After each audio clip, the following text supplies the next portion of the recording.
Thus Avatar. Here Lord Vishnu comes as the eighth incarnation. He comes as Lord Krishna. Now it happened that the Asuras, Kansa, Jarasandha, the Kauravas and the hordes and Shishupal were troubling Mother Earth too much. Lot of cruelties, atrocities were happening. So Mother Earth disguised herself in the form of a cow and reached Brahma and pleaded for help. Lord Brahma said, I cannot do much. So he went to Lord Vishnu.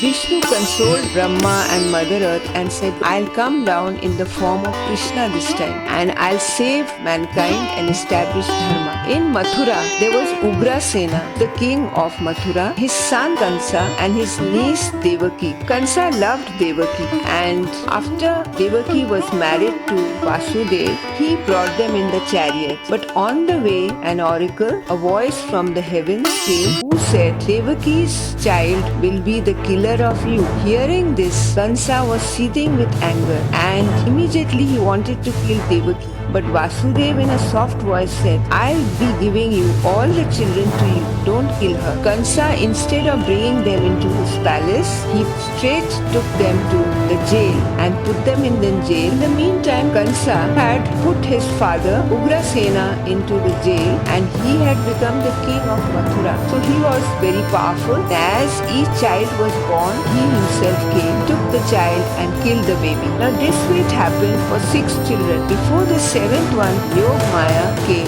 and said, as ordered, I have taken the 7th child, Balaram, to Rohini, who is in Gokul, the first wife of Vasudeva. The 7th child was born and she came and took Balaram and placed it with Rohini, while Krishna was taken and placed near Yashoda. She is also in living with Nanda, who had delivered a baby girl same night. Vasudeva carried the baby, brought it back, and Kansa came, and as he smashed the child immediately turned into a goddess and said, your killer is still there alive in you. Hearing this, Kansa became furious and he ordered all the Asuras like Putna and others to kill all the infants in Gokul. They were successful in killing all the infants, but not Balaram and Krishna. Krishna had killed Putna in spite of being so small. After a few years, after they grew up, Kansa arranged a competition and there Krishna and Balaram were also called to bend a bow which was very strong. No one succeeded, but Krishna was able to bend not only the bow but he also broke the string and it made so much noise that it echoed into the whole palace. After that, when they saw that Krishna and Balaram were successful, then Kansa arranged 2 wrestlers, very mighty wrestlers, Chanura and Mustika, and no one could defeat them. And there Krishna and Balaram were also called. Krishna was successful in defeating them, and then in the palace Krishna killed Kansa, and after a few years he also killed Jarasandha and Shishupala. Thus Krishna thought, now Mother Earth will be relieved because most of the Asuras had disappeared. During that time, Pandavas and Kauravas were having a great fight and Krishna supported the Pandavas. He was chosen by Arjuna. So in that fight, all the Kauravas and their hordes were killed. So the whole family were annihilated. Only the Yadavs had to be completely wiped out because in spite of being in that race only, Krishna wanted to wipe off the Yadavs because they were becoming very prosperous and very mighty, and it was due to his guidance only. Now in Dwarka, Krishna saw that 5 or 6 youths were very good, expert in shooting with bow and arrow. So he suggested that you go and tease the rishis. Now out of that, one called Samba dressed up as a woman and they went to the rishis. They were Vashisht, Vishwamitra, Narad, Durvasa and others.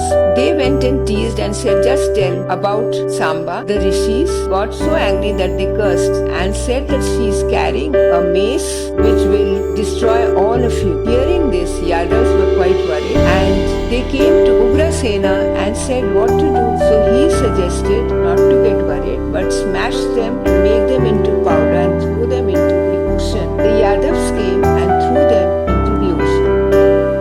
But one small iron piece couldn't be powdered and it was swallowed by a fish. In the meantime, Lord Shiva and Brahma came to take him back to Vaikuntha. But he said, no, I still have some work. In Dwarka, all the Yadavs were quite frightened because it was plagued by an omen, and being afraid, they started taking lot of liquor and they got intoxicated. And in that state, they were fighting amongst themselves and the whole generation was wiped out. That fish was caught by a hunter, Jara, and he got that iron piece and he said, I'll make it into one of the heads of the arrow. In the meantime, Krishna thought that all his work was over, so now he could go back to Vaikuntha. So he was searching Balaram there and he found that he was already sitting for meditation. So he also went and sat under a peepal tree and started to meditate.